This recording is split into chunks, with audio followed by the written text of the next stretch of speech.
أعوذ بالله من الشيطان الرجيم بسم الله الرحمن الرحيم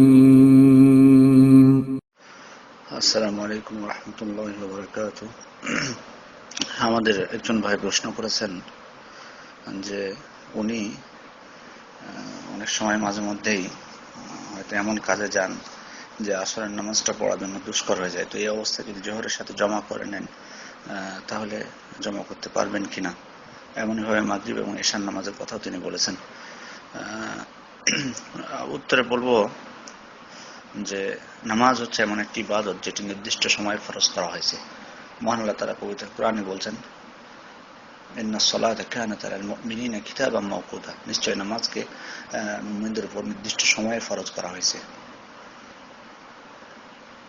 অতএব আমাদের উপর কর্তব্য হলো নির্দিষ্ট যে সময়ে ফরজ করা হয়েছে, যে নামাজের, যে প্রতিটা নামাজের সময়, সে সময়ে সালাত আদায় করা। এখন প্রশ্ন হলো জমার বিষয়টি, যে আসলে জমা করার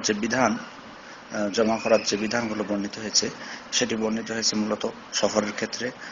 তারপরে যদি মানে কোনো ভীতিকর অবস্থা থাকে, ভয়ের কোনো কিছু থাকে, অথবা বৃষ্টি হয়, এই সমস্ত ক্ষেত্রে মূলত জমার কথা বিবরণ এসেছে।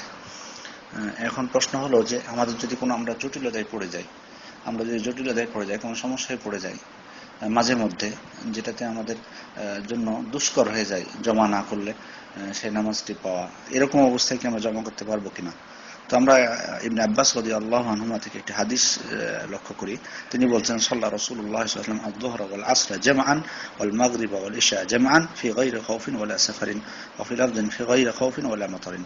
অর্থাৎ রাসূল সাল্লাল্লাহু আলাইহি ওয়াসাল্লাম জোহর এবং আসরের মধ্যে এবং মাগরিব ও ইশার মধ্যে জমা করেছিলেন কোনো ভয়ভীতি এবং সফর অবস্থা ছাড়াই। অন্য বর্ণনা এসেছে ভয়ভীতি এবং বৃষ্টি ছাড়াই। তো ইবনে আব্বাসকে জিজ্ঞেস করা হলো, লিমা ফাআলা যালিক, এটা করলেন কেন? স্বাভাবিকভাবে তো সফর, বৃষ্টি, ভয়ভীতির সম্ভাবনা থাকলে জমা করা হয়, কিন্তু তিনি এমনিতে এগুলো ছাড়াও কেন জমা করেছেন? তখন তিনি বললেন, আরাদা আন লা ইউহরিজা উম্মাতাহু, অর্থাৎ তিনি চেয়েছিলেন যে তার উম্মতকে তিনি জটিলতার মধ্যে ফেলবেন না, কষ্টের মধ্যে ফেলবেন না। এটি মুসলিমের 105 নম্বর হাদিস। এই হাদিসের উপর ভিত্তি করে বিদ্বানগণ বলছেন, যদি কোনো সমস্যা হয়ে যায়, জটিল সমস্যা মানুষ এমন হয়তো পড়ে যায়, যেমন ধরুন আপনি সফরে যাননি, বের হচ্ছেন, কেবল বাড়িতেই আছেন, জোহরের সময় হয়ে গেছে। তো এই সময় তো আপনার জন্য তার সফরের যে ছাড় সেটা শুরু হয়নি, কিন্তু বিদ্বানগণ বলছেন যে যদি এমন সম্ভাবনা থাকে যে সফর শুরু হওয়ার পর তিনি গাড়িতে উঠলে দেখা মাগরিবের আগে গাড়ি থামার কোনো সম্ভাবনা নেই, বা তাকে নামাজের হয়তো তিনি গাড়ি থেকে নেমে নামাজ আদায় করার সুযোগ পাবেন না, এমন সম্ভাবনা থাকলে তিনি জোহরের নামাজের সাথে বাড়িতেই থাকা অবস্থায় জোহরের সাথে আসর জমা করে নিতে পারেন। কারণ তিনি গাড়ি থেকে নামতে পারবেন না, যে সেজন্য। প্রশ্ন হতে পারে যে গাড়িতে পড়বো, এমনও অনেক প্রশ্ন করেন।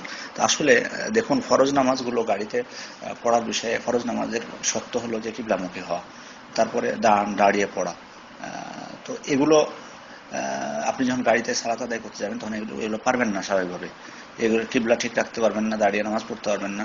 তো যথাসম্ভব মানে এটাকে যদি মানে আপনার এটা থেকে দূরে থাকা যায়, সেটা সব থেকে ভালো। এক্ষেত্রে জমা করে নেওয়াটা হচ্ছে উত্তম, যাতে আপনি সালাতটা কিবলামুখী হয়ে ঠিকভাবে দাঁড়িয়ে পড়তে পারেন। এই জন্য আপনার বাড়িতে, বিদ্যানন্দ বলছেন, বাড়িতে তখন জমা করে নেবে, এতে কোনো সমস্যা নেই। হ্যাঁ, কখন বাধ্য হলে তখন গাড়িতে পড়তে হবে? ধরুন আপনি জোহরের 1 ঘন্টা আগে রওনা দিয়েছেন, জোহরের ওয়াক্ত হওয়ার 1 ঘন্টা আগে রওনা দিয়েছেন, আর আপনি মাগরিবের আগে গাড়ি থেকে নামার সুযোগ পাবেন না, তখন এই অবস্থায় আপনি গাড়িতে বাধ্য সালাত আদায় করতে, তখন বাধ্য। ফাত্তাকুল্লাহ মাসতাতুম, তোমরা আল্লাহকে সাধ্যমতো ভয় করো, তখন আপনি বাধ্য। হ্যাঁ, এটি অবস্থা।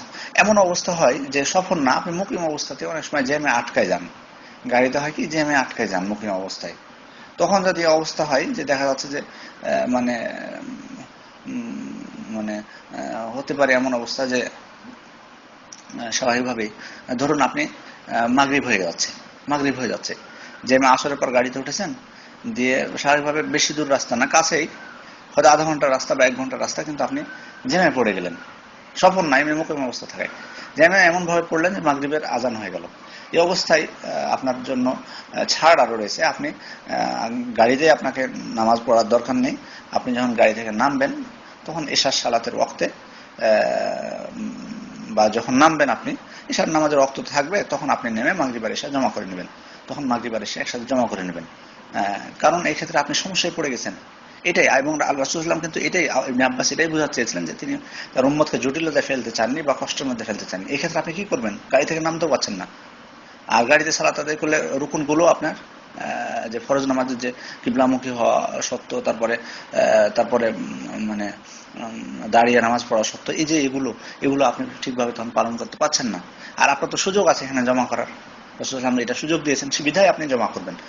ওই জন্য আপনাকে সেখানে গাড়িতে নামাজ পড়া দরকার নাই, যেহেতু এখানে জমা করার সুযোগ রয়েছে। আচ্ছা, এবার আসি যে মানুষের দৈনন্দিন জীবনে কিছু প্রয়োজন হয়। যেমন কিছুদিন পূর্বে আমাদের অন্য গ্রুপে একজন ভাই প্রশ্ন করেছিলেন যে পরীক্ষা আছে, তার 2টার সময় পরীক্ষা শুরু হয় এবং শেষ হয় সন্ধ্যার দিকে বা সন্ধ্যার পরে, এরকম হয়। তো এই অবস্থায় সন্ধ্যার আগ দিয়ে মানে শেষ হয়। তো ওই অবস্থায় উনি বলছেন যে আসর নামাজটা তো আমি পাচ্ছি না। তো বিদ্যানগণ এই অবস্থায় ছাড় দিয়েছেন, যেহেতু পরীক্ষাটা বেশি দিন না, সামান্য সময়, আর তার উপায় নাই। একটা মানে পরীক্ষার জন্য, কয়েকটা পরীক্ষার জন্য উনি যদি এখন পরীক্ষা বাদ দিয়ে দেন তাহলে তিনি জটিলের মধ্যে পড়তে পারেন। সেজন্য বিদ্যানগণ বলছেন যে এটা একটা সুযোগ, যেহেতু রাসূল সাল্লাল্লাহু আলাইহি ওয়াসাল্লাম ছাড় দিয়েছেন এক্ষেত্রে, সেহেতু তিনি জমা করে নেবেন জোহরের সাথে আসর। এখন প্রশ্ন হলো আপনার বিষয়টা, যে যদি মাঝে মধ্যে হয়ে থাকে, মাঝে মধ্যে, তাহলে আপনার জন্য ইনশাল্লাহ আমরা বলবো যে ছাড় আছে, আপনার জন্য ছাড় আছে। কিন্তু যদি নিয়মিত হয় তাহলে আপনাকে এটি ছাড় নেই, কারণ এটা নিয়মিত কিন্তু এই সুযোগ আপনি পাবেন না। কারণ এমন যদি কাজ হয় যে আপনি আসরের নামাজ পড়তেই পাচ্ছেন না, জোহরের সাথে আপনাকে বাধ্যবাধকতা পড়া লাগবে নিয়মিত এটি, তাহলে কিন্তু এটা ছাড় নেই। কারণ আমরা আগে একটা আয়াত আপনাদের সামনে বলেছি যে নির্দিষ্ট সময় ফরজ করা হয়েছে। হ্যাঁ, ছাড় কখন? যদি আপনি বাই চান্স জটিলতা যেটা বলে আসে না, যে সমস্যাটা, আর আপনি এখন যদি এমন কাজ ধরেন যে কাজটাতে আপনি আগে থেকে জানেন যে নিয়মিত আপনি আসরের নামাজ আদায় করতে পারবেন না, নিয়মিত হবে, তখন কিন্তু এটা আপনার জন্য এটা ছাড় দেওয়া যাবে না, এটা ছাড় নেই এটা আপনার জন্য। কারণ আপনি এটা নিজে ইচ্ছে এটা বানিয়ে নিলেন আপনি এটা। সুতরাং আমি বলবো যে যদি মাঝে মধ্যে হয়, মাঝে মধ্যে জটিলতার মধ্যে পড়েন, তাহলে আলাদা বিষয়। কিন্তু নিয়মিত যদি হয় না, আপনাকে বিদ্যানগণ বলছেন যে কাজটা, পেশাটা এটা জরুরি না। এটা মহান আল্লাহ তাআলা অনেক ব্যবস্থা করে দিয়েছেন। মানে দুনিয়াতে এমন না যে একজন মানুষকে একটা পেশা নিয়ে বসে থাকতে হয়, এমন না। ওই জন্য নিয়মিত যদি হয়, নিয়মিত, আমার কথা খেয়াল করবেন, নিয়মিত যদি হয় তাহলে আপনার জন্য ছাড় নাই। কিন্তু মাঝে মধ্যে হলে যেটা মানুষের হয়ে যায় অনেক সময়, এটা ছাড় আছে, মাঝে মধ্যে হয়ে গেলে সেটার ব্যাপার আলাদা। কিন্তু নিয়মিতভাবে যদি জানেন যে আপনাকে নিয়মিত জমা করা লাগবে, না, অবশ্যই না, এটি সম্ভব না। সুতরাং আপনি খেয়াল দেখুন, আপনার বিষয়টি আপনি ভালো বুঝবেন। আশা করি বিষয়টি বুঝতে পেরেছেন। আসসালামু আলাইকুম ওয়া রাহমাতুল্লাহি ওয়া বারাকাতুহু।